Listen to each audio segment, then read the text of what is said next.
Because there is a becoming process that is always unfolding as we get more conscious of our being.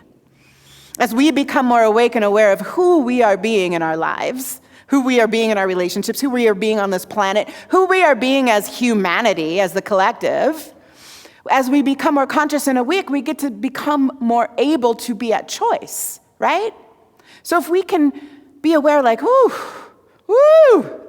I am being somebody who might want to do this differently.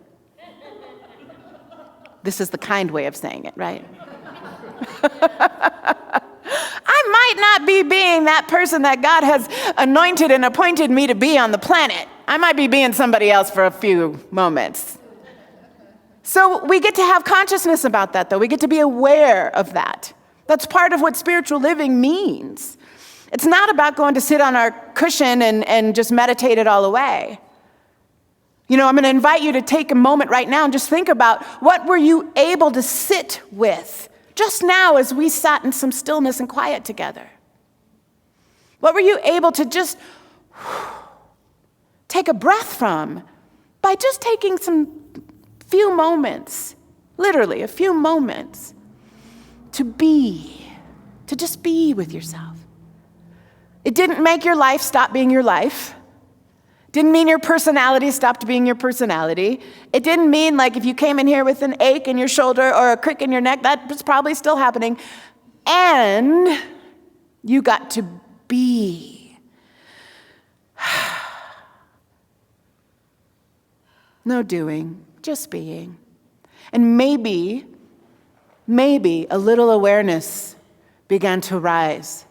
Something came into consciousness. Something revealed itself to you in that few moments of something that maybe your attention needs to go to, right?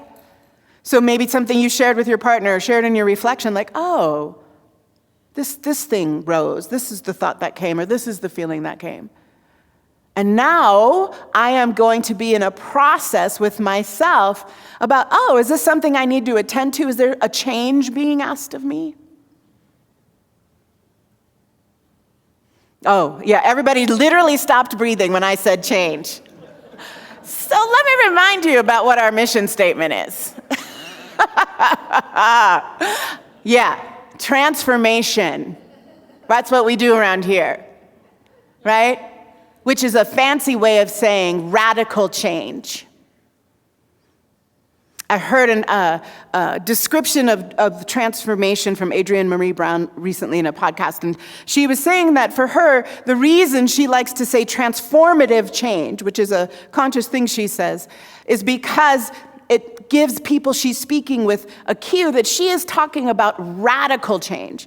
Radical as defined as from the root, right? The Latin root of the word radical is that we go to the root of the issue for the change.